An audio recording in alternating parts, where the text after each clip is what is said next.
देखिए 3.2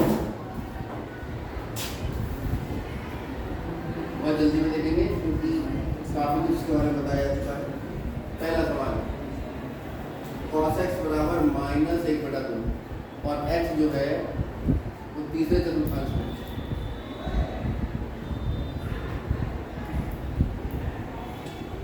क्या मतलब है इसका कि आपका जो ये जो x है कोण ये कौन से चतुर्थांश में है? कल हमने बताया था CST। तो तीसरे में कौन धनात्मक हुआ? केवल tan। बाकी सब कैसे हुए? tan और tan का उल्टा cot। केवल ये दो धनात्मक होंगे, बाकी सब ऋणात्मक। cos x हमें दिया है। cos x का मतलब हुआ कितना? आधार बटे कर्ण। एक त्रिभुज बना दो फटाफट, 90 डिग्री कोण। ये कोण कितना? इसके सामने ये लंब हो गया, ये आधार हो गया और ये कर्ण हो गया। एक cos x का मान दिया कितना है? -1/2 माइनस हटा दो। वो तो हम जिस स्थान पर वो है, कौन से स्थान पर है ये? x कहाँ आ रहा है? तीसरे में। तो तीसरे में हमें tan और cot को धनात्मक रखना है, बाकी सबको ऋणात्मक। अभी निशान हटाकर आप सिंपल मान निकाल। एक त्रिभुज बनाया, जो कोण दिया वो लिख दिया। कोण के सामने वाले भुजा लंब, एक 90 के सामने आधार, ये कर्ण, और ये अनुपात कितना दिया था? 1/2। हमने इसका मापांक लिया। a का मान कितना आ गया? 1। k का मान कितना आ गया? 2। l का मान कितना आ जाएगा? √a² - a² में दिक्कत करें। कर्ण का मान बराबर लंब का मान आधार का मान। तो लंब का मान कितना आ जाएगा? वर्गमूल कर्ण का मान माइनस आधार का मान कितना आ गया? वर्गमूल 4 - 1, 2 का मान 4 - 1 कितना है? वर्गमूल 3। l का मान कितना आ गया? वर्गमूल 3। अब सबके मान निकाल दो। sec x कितना हुआ? 2। sin x लंब बटे कर्ण, लंब कितना है? 1 बटे कर्ण कितना है? 2। कितना? कर्ण 2 है। दोनों बराबर कैसे आ गए? आधार 1 कर्ण 2, तो लंब बदल गया ना। हाँ, लंब कितना है? वर्गमूल 3। फिर आ जाएगा tan x लंब बटे कर्ण, लंब कितना है? वर्गमूल 3। लंब बटे आधार 1 cot x आधार बटे लंब। फिर कौन बचा? cosec x कर्ण बटे लंब। अरे ये तो बता दो, एक भूल रह गया लाल बटे कितना? क्यों? तो याद होगा सबको? sin cos tan cot sec cosec। यहाँ से बता रहा हूँ मुझे कि sin लंब बटे कर्ण होता है, cos आधार बटे कर्ण होता है, sec कर्ण बटे आधार। अब क्योंकि x कहाँ लाई करता है? क्योंकि x तीसरे चतुर्थांश में है।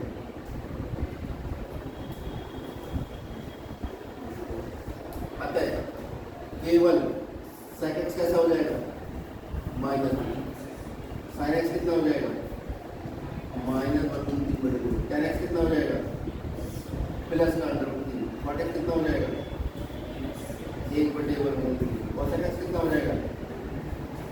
-2/2। ठीक है, इसी रूल के अकॉर्डिंग आप बाकी कभी सब आप उसमें निकालें। एक सवाल और बता, चौथा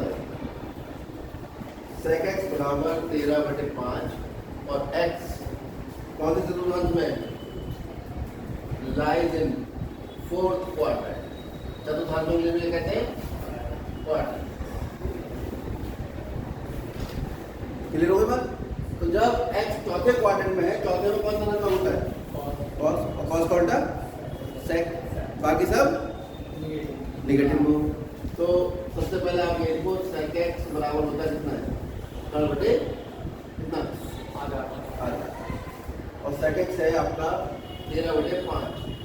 ये हो गया 13/5। तो कर्ण का मान आ गया 13, आधार का मान 5, लंब का मान आ जाएगा कर्ण का मान माइनस आधार का मान 13² - 5² 1 12 आ जाएगा। निकाल ले 144 इसका मतलब। अब निकाल दो बराबर सर। 9 कितना? लंब बटे कर्ण यानी 12/13।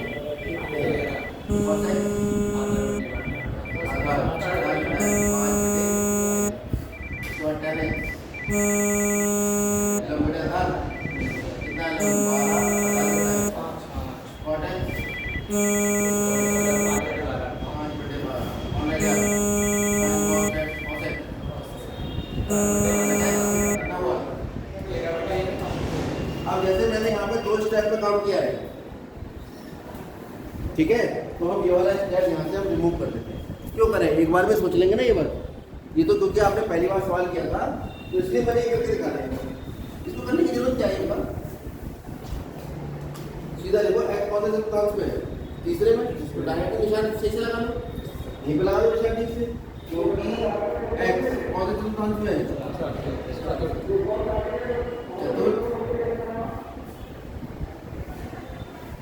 चतुर्थांश में है, तो अगर ये चतुर्थांश में है तो केवल कॉस धनात्मक होगा और सेक मान लीजिए, बाकी सब कैसे लगेंगे। खत्म, क्लियर हो गया। चलो आगे बढ़ो। छठा सवाल, साइन 765 डिग्री का मान लिया, कोई बात नहीं, जो भी है उसे 180 से भाग करो। 765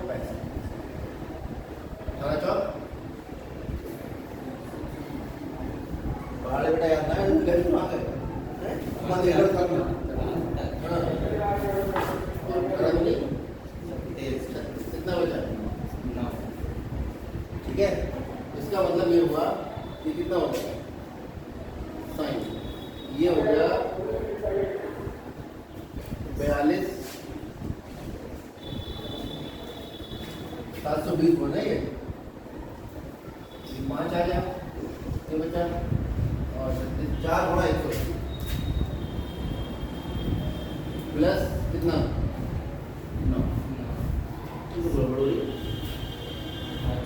18 प्लस 9 कैसे आ जाएगा, गड़बड़ हो गई। 18 720 कितना बचा 45 बस नहीं है, प्लस ठीक है। अगर आपको सीधा सीधा याद है तो बहुत अच्छी बात है, 720 प्लस 45 पता लग रहा है, 720 360 का गुना होता है, ऐसे सोच लो बहुत जल्दी। कितना आ गया साइन 4 गुणा 180, 4 गुणा 180 कहाँ पहुंचे,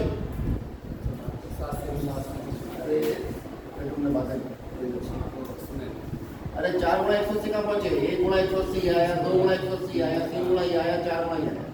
मैंने तुम्हें वैसे भी बता दिया था कि 180 यानी पाई, उसका गुणक अगर विषम है तो एक्स एक्स की ऋणात्मक दिशा पे पहुंचोगे, उसका गुणक सम है कहाँ पहुंचोगे एक्स एक्स की धनात्मक दिशा, यानी आप कहाँ हो इस समय, ठीक है। एक्स एक्स में क्या है, साइन का मान साइन ही आएगा, क्या हो रहा है प्लस, प्लस होकर कहाँ पहुंचे पहले में सारे पॉजिटिव होते हैं, इसलिए इसका मान कितना आएगा पॉजिटिव आएगा, और जो कोण आगे जोड़ रहा है वो लिखो पहचानते हैं, और साइन 45 का मान हो गया काम। और देखते हैं तो बराबर कॉसेक -14+,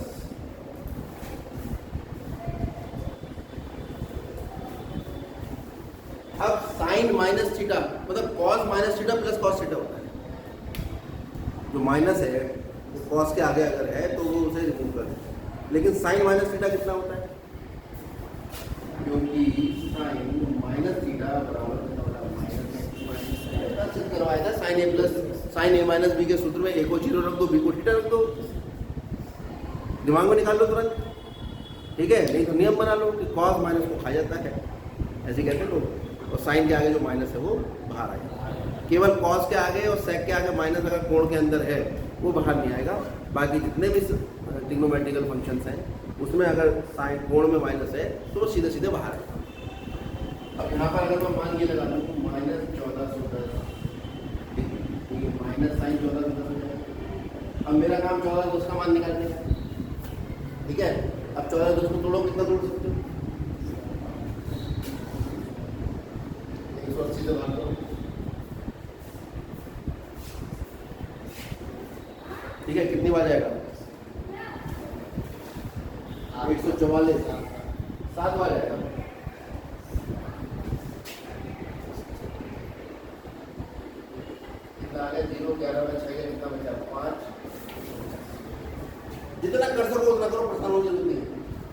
दिया हमने कितना माइनस साइन कितना 7 गुणा 180 प्लस 140। अभी आप इसी के साथ में मैं तो कहता हूँ 180 के अलावा चलो ही मत कहीं पे, क्योंकि π/2 करोगे तो फिर उसमें कंफ्यूजन रहता है 3π/2 5π/2 7π/2 9π/2। तो दिमाग रखना पड़ेगा कि x एक्स की y एक्स की ऊपर वाली दिशा है नीचे वाली। ऊपर वाला जो होता है उसमें पाई आता है और 5π आता है, फिर 9π आता है। नीचे वाले में 3π/2 5π/2, ऊपर वाले पर π/2 5π/2 और 9π/2, पीछे π/2 लगा देंगे। अब यहाँ पर अगर देखें 7 गुणा 180 तो 180 का विषम गुणक कौन सा एक्स पे पहुंचे? एक्स एक्स की ऋणात्मक, इसमें हो रहा प्लस, इधर से चलता है हमेशा। कहाँ पहुंचे? तीसरे में। तीसरे में कौन पॉजिटिव होता है? 10। ये कौन है? साइन। तो ये एक माइनस तो पहले से और एक माइनस अब आ जाएगा माइनस साइन 150, तो minus minus plus sign 150 degree, और 150 को मैं लिख सकता हूँ साइन 180 माइनस 30 डिग्री। 180 माइनस 30 यहाँ से चले, यहाँ से बना 180 माइनस के कौन से में आ गए? दूसरे में। दूसरे में साइन कैसा होता है? प्लस। इसका आंसर कैसा आएगा? Plus sign 30। साइन 30 होता है। देखो दिमाग बहुत लगाना है, लेकिन अगर आप लगाओगे तो ऐसा नहीं है कि आंसर ना आए, आंसर आपका आएगा। आगे बढ़ो।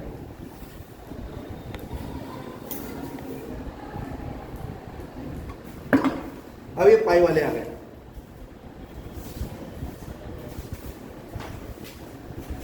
टेन 19 पाई, ये आपका 8%। ठीक, तो ये पाई वाले जो होते हैं ना बहुत आसान होता है। आप ऐसा करो 3 से 19 को बात कर लो, 3 6 देख के बताओ कितना है? देखो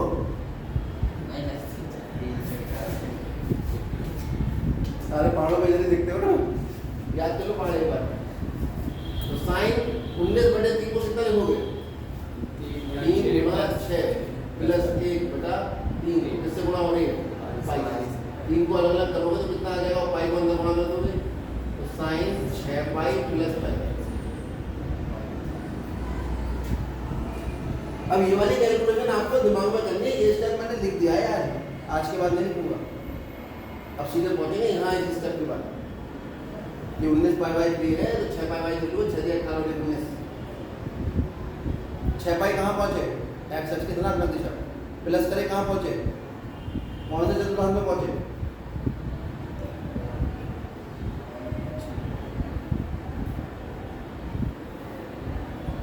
अरे 6π पाई का कौन सा गुणक है? सम है विषम है, तो सम गुणक पे कहाँ पहुंचते हैं?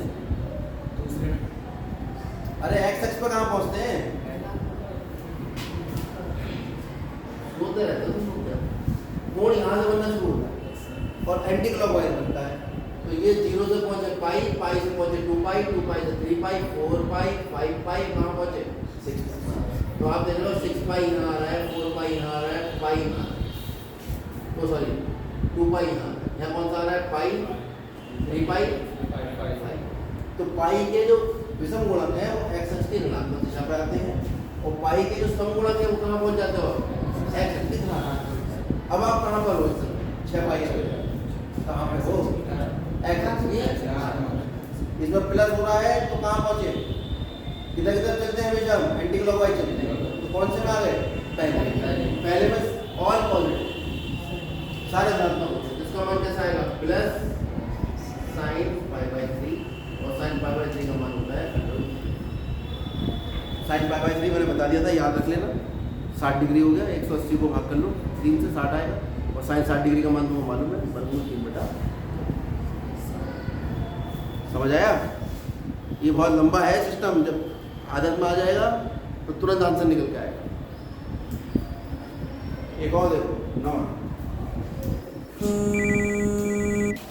साइन -11π/3, बताओ कैसे होगा? पहले तो साइन का शुरू करो, सीधा कितना होता है? माइनस, अरे अभी तो बताया, माइनस साइन इसे लिख सकते हो 3 या 9, 3 पाई प्लस 2 पाई बाई 3। एक बार करके भी देखो, 3 या 9 मिल जाता। वैसे भी तुम इसे भाग करोगे तो जो शेषफल बचेगा उसे इधर लिख के ऐसे लिख सकते हो। आता कहाँ से? यहाँ से आते पूरी कहानी। ठीक है, दोनों को अलग करोगे तो 3 से 3 कट के 6 पाई, चाहे ऐसे समझ लो भाई 19/3 है, 3 6 18 प्लस 1 तो 18 पाई प्लस पाई बाई 3। कितना आगे भाई? 3 पाई कहाँ पहुंचे? एक्स के ऋणात्मक में, उसमें भी कुछ जोड़ रहे हो, अब कहाँ पहुंचे? तीसरे में कौन पॉजिटिव होता है? 10। ये कौन है? साइन। इसका आंसर आएगा माइनस का, तो माइनस साइन, तो जो कोड लिखा हुआ है minus minus plus sign 2 pi by 3 को लिख सकते हैं पाई माइनस पाई बाई 3। इन क्या दोनों को तो रट लो, 2 पाई बाई 3 को लिखेंगे पाई माइनस पाई बाई 3, एलसीएम लेके देख लो, यही आएगा। ठीक है, जहाँ 2 पाई बाई 3 आए पाई माइनस पाई बाई 3 लिखो दिमाग में। आगे से 2 पाई बाई 3 का मान डायरेक्ट रखना है। ये वाली चीज भी सब दिमाग में कैलकुलेट होंगी कि पाई माइनस पाई बाई 3 रखेंगे तो क्या आ रहा है, वो आंसर क्या निकल के आ रहा है। पाई माइनस पाई बाई 3, पाई से कहाँ पहुंचे? कहाँ पहुंचे? एक्स की ऋणात्मक माइनस कर रहे हो कोई कोण, अब कहाँ पहुंचे? दूसरे में साइन कैसा होता है? प्लस का, तो प्लस का ही आएगा साइन पाई बाई, तो मान कितना होता है इसका? ठीक है, और देखो आखिरी तुम्हारे लिए तो कुछ बचेगा नहीं करने को, तो वैसे उल्टे सीधे सवाल बना के कर लेना आपने। ठीक है, एग्जाम्पल कर लेना। यह है कॉट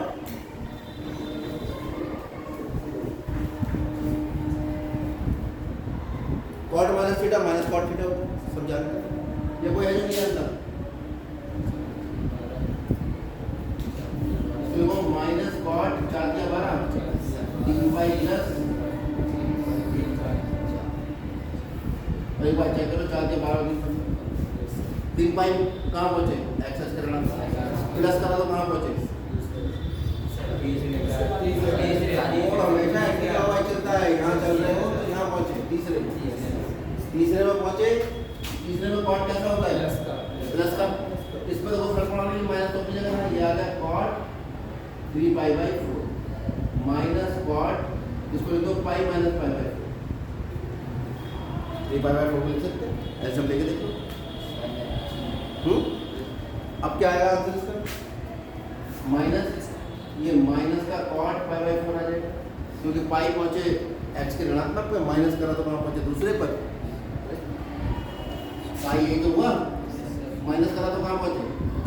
दूसरे में साइन पॉजिटिव होता है तो नेगेटिव हो जाएगा, minus minus plus pi by 4 मतलब 45, कॉट 45